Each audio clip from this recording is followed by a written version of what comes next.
అందరికీ శుభోదయం. నా పేరు పి అశ్వత్థరావు. నేను కేబీ పాఠశాలలో 7వ తరగతి చదువుతున్న విద్యార్థిని. నేను ఈరోజు సామాన్య సంశ్లిష్ట సంయుక్త వాక్యాన్ని తెలియజేయబోతున్నాను.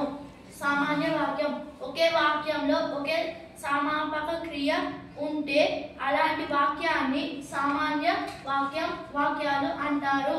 ఉదాహరణ: సరళ అన్నం తిన్నది, రవి బడికి వెళ్ళాడు. సంశ్లిష్ట వాక్యాలు: ఒకే వాక్యంలో అసమాపక క్రియ ఇంకా సమాపక క్రియ ఉంటే అలాంటి వాక్యాన్ని సంశ్లిష్ట వాక్యం అంటారు. ఉదాహరణ: రవి అన్నం తిని పాఠం చదివి బడికి వెళ్ళాడు.